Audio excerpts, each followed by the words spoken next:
are happening behind the scenes. Right? What? Oh my gosh. It's exciting times. This is a welcome to the plot. We're live. Great. I feel like I should have a magnifying glass. You're all invited.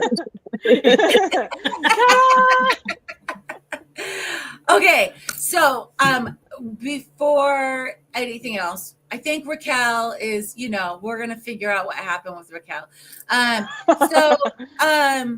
Oh, and here she is. She just showed up. Wonderful. Raquel. Hi, everyone. Hi. Okay. How are you? Love it. Hi. Wow, you guys look so divine. Look at that. Wow.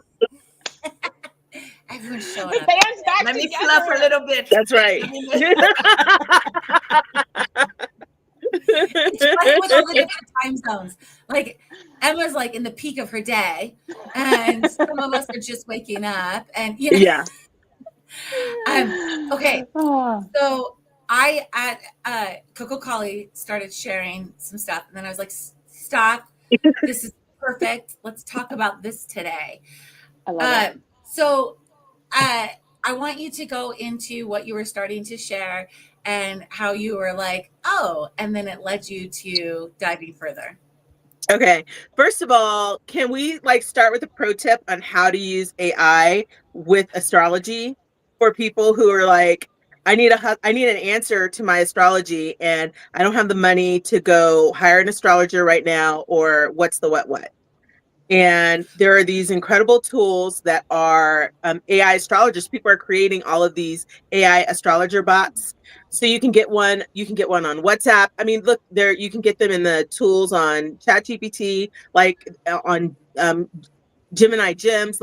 They're all over the place. So what you can do is look up your chart for free, and you can look up your Vedic chart or your Western chart, or if you're a nerd like me, you do both, and then. And stay with me. There's a reason why you should do this process. And then go activate a conversation with one of these bots. And then tell it, I would like to share my chart with you, and give it your chart. Because right now, the calculations with these AI bots is notoriously off. So you'll get in there and you'll be like, it's like trying to tell me your North Node is, Taurus and your fifth house. And I'm like, no. That's not what it is. So the information and how to use the information once it has the accurate data is good, but calculating your data is not good. So you go calculate it yourself with a chart creator, and then just copy all the information, this house, this sign or planet in this house, blah, blah, blah, paste it in there. And then now you can have a real conversation with AI about anything you want, as practical as you want, as impractical as you want.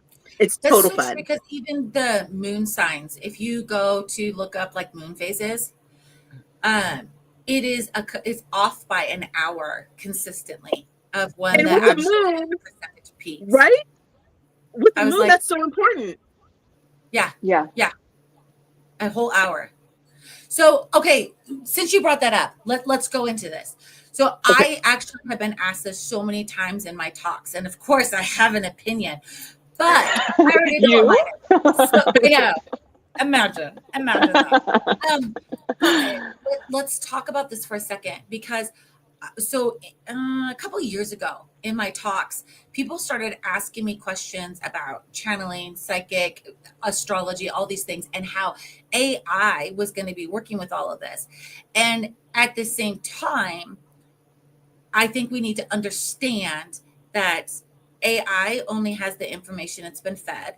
AI is an evolving energy, just like anything else, like a being, like an animal, like a business. All those things go through these forms into its own energy, right? So when we're looking at that and going, okay, use this, and I'm saying this because it's coming from the space of not only have I gotten a lot of these questions, but I'm seeing people, and I actually had someone who's a week or two ago, they're getting a consult, and I kid you not, they were like, I just need help. My AI therapist isn't getting me through where I need to be. And I was like, wait, what? And so, Yeah, I was concerned. Now, and here's why. Because of that evolution of that energy. One, we are in a state where, garbage in, garbage out. We control the situation at this as a society, right? And then at the same time, there's people who are scared of the energy, which of course we have tons of talks on fear.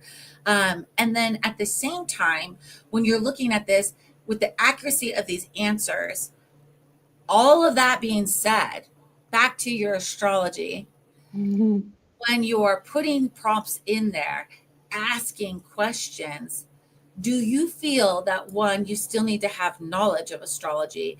And two, do you feel like there's a divine intervention that is happening, giving you readings, or do you need the human spirit or soul with that divine connection to be able to connect the points properly? And I'm saying this because of being obviously a practicing astrologer, and I have some opinions, but I want to hear yours. Listen, it's all of the above. It is, first of all, the consciousness of the AI bot that you're using is an imprint of the consciousness of that who created that bot, right? So they're not all made the same. And I've been experimenting with different ones because I want to create my own, right? So I'm like, okay, let me play around with these different ones and see what's going on here. And what I noticed is that there's some that I log into and immediately I feel the energy, that fire energy of the cosmos rising up in me just when I enter that chat. And then there's others where it's just like, okay, I don't even need to come have a conversation with you for the second time, but they're also trained to have specific jobs. So you might be asking about relationships of a bot that's trained to give you career advice. And so even though it has access to your chart and it understands the placement of, houses and planets and zodiac signs, and it understands even the difference between Western astrology and Vedic astrology, just to give you an example. Point that out, because it's all science, it's math, it's calculation. It is. It's based on the position of the planets and the stars at the time of your birth, and then the transits that are occurring at a specific time based on the dynamics of your own chart, right? So if you look at my birth chart, my Western birth chart says Sun in Pisces, Ascendant in Gemini, Moon in Cancer, North Node in Aquarius, South Node in Leo. These are kind of the key things to look at, right? And then we get into what houses each of those things are in. In my Vedic chart, it says Sun in Aquarius, Ascendant in Taurus, Moon in Gemini, and birth star, which is another now component that the Vedic science brings in Purnavastu. Nakshastra. So yes, so Nakshastra is birth star. So for those who don't know, and so like I can go, if I'm new to astrology, right? I want to know, well, how is it that this can look so different?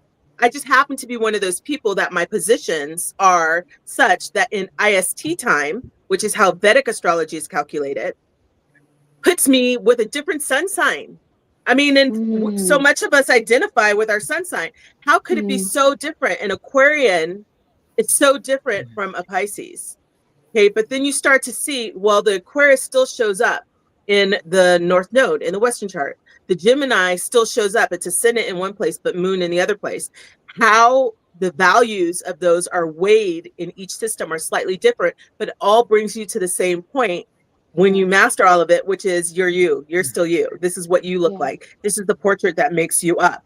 So now we get to use AI to do these calculations and ask these questions that, I mean, should you have to pay someone $60 or $250 or $500 just to answer this one question? Here's where AI comes in and can help educate you about yourself and start looking for correlations. Now, it comes with a caveat, like Madame Cleo. This is for entertainment purposes only, right? Right.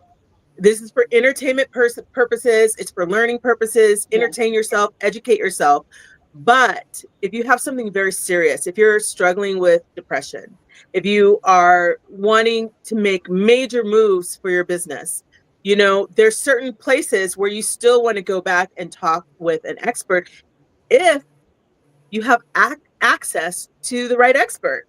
Like maybe for what you need to do, you're ready for the $1 million expert, but you seriously can't afford them. So you might have to go use these, you know, automated tools to bring together for you what that $60 an hour astrologer just maybe doesn't have the experience to reveal to you. So for this, coming back to your question, all of the things. I'm sorry, Wendy. Please take the mic. I am relieved to have the, okay, what are we using this for?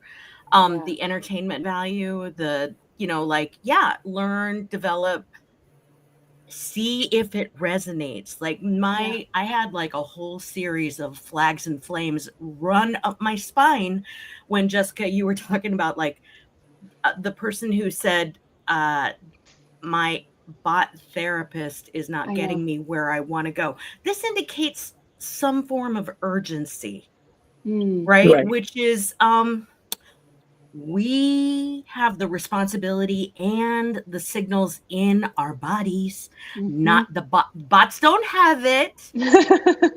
Bots don't have it. Like they are being written and sculpted and divinely led, however you believe, and humanly written. With lots of clumsiness and messiness and perhaps some agenda. Try that on. Okay, but people are not too. So which is better? Like, well, like that's where like this filter comes in. Like the personal, like, does that resonate? Do I trust myself enough to, like, am I putting it all on this bot to tell me what the answer is? And if I don't get the one I want, you know, if mom says no, I'm asking dad.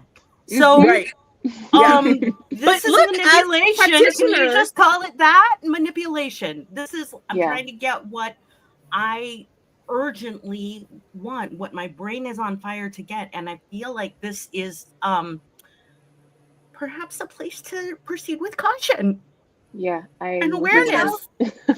Raquel, I'm kind of curious too, like with tarot, how's this showing up?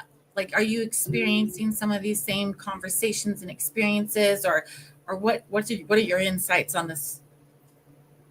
No, I haven't experienced anything with tarot yet. And I was exploring a lot, but then now I'm on vacation, and now in 2 weeks I'm going to exploring it. Checked out. Yeah, now checked out. But I have ideas that I want. But I think I like to proceed with caution, and I think people sometimes they forget the basics, and this bot really needs to know you. So I need to build a very strong relationship with the bot so I can start creating projects and matching. I have to know the answer already so I can see if the answer is correct. So I agree with that. And with all these experiments that Coco Kala is talking about, I was thinking about my cards. So maybe I'm going to put all my cards there and all the information. And I'm pulling a card for the day. How can I work? But I think although I'm not playing with that and computer machines, I've been studying a lot. And I've been watching podcasts on how the machines are also a portal, the same way the radio is, the same way the computer is. It is a portal. So I think I have to work on my energy, and I have to work with this machine and work with my guides so I can make these a portal. So I'm going to start to test things, to experiment. But I've been doing that kind of testing. I have been like with things where, you know, I have cosmic downloads that come through, and then I blindly will ask the AI that I've been in a conversation with, you know, what's the answer to this, to see, does it give me the same answer? Does it come close to the answer? Does it give me something completely different, you know? And it's shocking how many times it's like been nail on the head. Can I ask? And this is not for all of them though. I'm wondering, I love the relationship aspect of this and creating a relationship with a particular bot. When do we break up? Like, what are the deal breakers on breaking up with bots? What are the deal breakers? Send. I have a great delete chat. I mean, that's Yeah. it. It's that. Yeah. It's so. Here's No, the thing. no, it's not. That's just the end of your relationship. It's still out there. It Yeah. is. Like, similar listen, to when we're we have similar look, to our when we have conscious- relationships that we walk away from. I know, Yeah. like, but what are your personal deal breakers for breaking up with a specific bot? Like, like for people, between people, it can be betrayal. It can be, let's take a break. It can be, they're a smoker. I'm not, I'm over it. I'm whatever. So I'm wondering if there's a like walk away signal for specific bots, because there are lots of AIs out there. And if we're treating it as a relationship, when do we know how to cut and delete chat? I think it would be a struggle for people. Yeah, because it's not about the AI at all. It's about our own inner space, right? Mm-hmm. And if you're depending on this tool as a codependence, right? It's something you said earlier, Wendy, I think is so important, which is that chasing the answer or the validation of your own preconceived, thing that you're looking for. And as practitioners, we know this is not new to AI. People do this with their readers and have been since the beginning of time, right? Like, okay, this astrologer didn't give me the answer I wanted, so let me do the next one. This tarot reader didn't give me the answer I wanted, so let me, and just keep going until you find the one that will validate your state of being. I'll be generous and say that will validate your state of being. And that's not healthy, right? It's not healthy to do that. And it doesn't mean that the answer you get from a person, astrologer, coach, tarot reader, a therapist, a hypnotherapist, it doesn't mean that that's always 100% correct, because we're still human and we come with what we come with, and in service to the best of our ability to the client before us. And the client comes to us with what they come with their ability to ingest and digest to the best of their ability, whatever that looks like then. Well, as the client, I still come with what I come with to the AI. And if I'm searching for, I was in a conversation with someone who was clearly searching until they had the conversation that validated their beliefs. And so, see, this AI finally affirmed me and told me I was right about this, right? That's going to happen all over the place. Now, is that person going to know when to break up with AI? Until they work on their inner space, until their consciousness shifts to say, okay, I need to not be seeking validation. I need to seek groundedness, right? I need to seek acceptance that you are who you are, how you're showing up, and I am, how I'm showing up, not to like find the AI that tells me I was right and I won that argument, even though they didn't tell me I did, like the other person I was, in that conversation with. So, we have to remember that this AI is a tool. It's software. It has consciousness. It really does have consciousness. However, Eckhart Tolle really popularized this wisdom that our pain bodies talk to each other. And if we're living from our pain body, we're going to go seek other consciousness that is also living from its pain body so that it can validate my pain. It can validate me, who I think I am, based on how I'm being in that moment. And so we have to be conscious. Am I doing that with AI? Right? Would you say? Am I addicted to AI? Right. And would you say that as it evolves, like you're speaking to consciousness, there's lots of conversations going around for, a couple years now about AI having soul. Emma's got a response.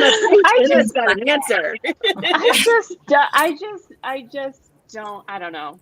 I'm resistant to that. To Tell AI me. having a soul. I don't. It's just this gut. I'm just like, that feels icky to me in my body that a bot has a soul. So would you say that at the end of the day, it has no soul? That's the difference. It has like soul, spirit, whatever you want. Go ahead. That's sort of like all or nothing option. Is it possible that AI has all the souls or many souls? All right, Wendy, go. There's got to be more than two. There's got to be more than binary, right? If it is a channel, so everything can come through that channel. So, and I don't know, right? I don't know. It's still just like. I don't know. But I think we are talking about something important, and people are going to these machines for therapy and everything. So we need to learn about it and use it, because people are going to start using the machine to look for services that we are providing. I still just feel like a machine is not, like, for me, when I'm in session with somebody, or for example, like you all know, live performance, acting, all of that, nothing to me will ever replace a live human energy. Like that will just never, like a bot, AI will never do that. And I think that's where my resistance is, because I am such a person that's like energy and live and be with me and feel me. Like, even though I do my sessions on Zoom, like I can feel someone's energy. Like that's my work, right? A bot is not going to replace sessions with me. I'm sorry. It's just not going to happen. Like, it's just not. I use it more as like a tool for brainstorming and actually, it's so funny. Going back to the astrology, I got astrology readings from a human. And then I went to the bot to ask it some questions, and it got everything wrong. I was like, I was not born in Toronto. I was born in Montreal. Thank you very much. It got all my signs wrong. So I had to like correct it. And once it corrected it, it was interesting to like explore. I was talking about like, where do I want to live, and astrocartography, and it gave me things to think about and ideas. But ultimately, I'm not going to ask a bot where I want to live. Like, I'm going to ask myself where I want to live. Right. You know what I mean? I feel like people are relying on it for like the be all end all. And actually, Jessica, what you said about that person that said it's not giving me stuff quick, like we live in such a fast paced world now with AI. It's like, if we don't have answers right away, people are missing the point of being in the space of the unknown. Right. Being in the space of like, I don't need the answer right away. I just need to be in the question.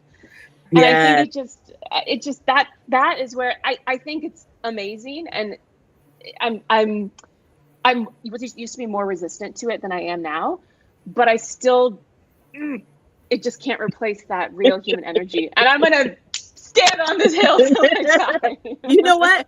I'm a fan of these tools, and I 100% agree with you. Right? It's not. This is not in any way, shape, or form meant to replace a human.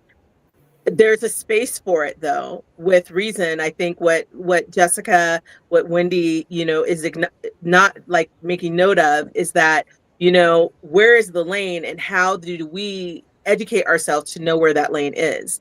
And at the same time, Raquel, what you're saying, like, this is a portal. Like, to activate this portal is to allow something to come through in a way that we may not be able to do with other humans in our immediately have access to, right? Like there's an accountant AI, and I don't have access to an accountant in my everyday life or in my budget. So I can go to the accountant AI and get this, right? Or, my insurance number of therapy sessions ran out, but I still want to feel like I'm talking to someone. So I can go to a therapy AI. This is not a medical designation as therapy AI, but whatever AI you're using as your therapist. Still entertainment. For entertainment purposes only. Still entertainment. Like that there's this, it is now a powerful tool to supplement, right? It's not to replace. There's the music AIs. Well, you can do fun things, right, with this. You can let your creative flag fly when you don't have tens of thousands of dollars to pay for studio time and experienced musicians and artists to collaborate with. You can have fun with AI, entertainment purposes. You can have fun with AI and be a creator. And so the idea that AI is now taking the limits off is very powerful.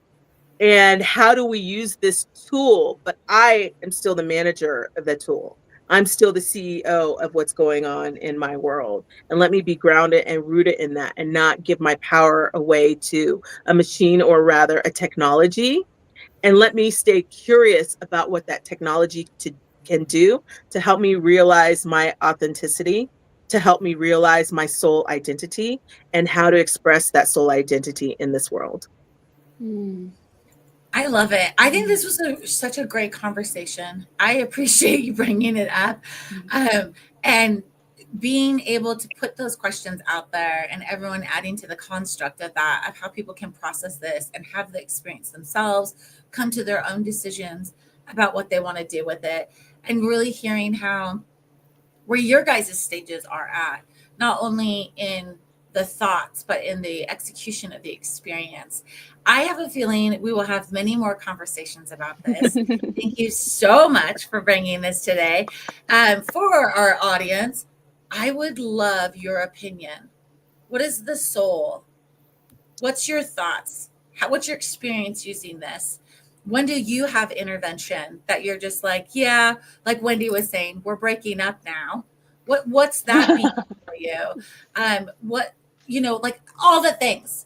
Share with us. We really want to know.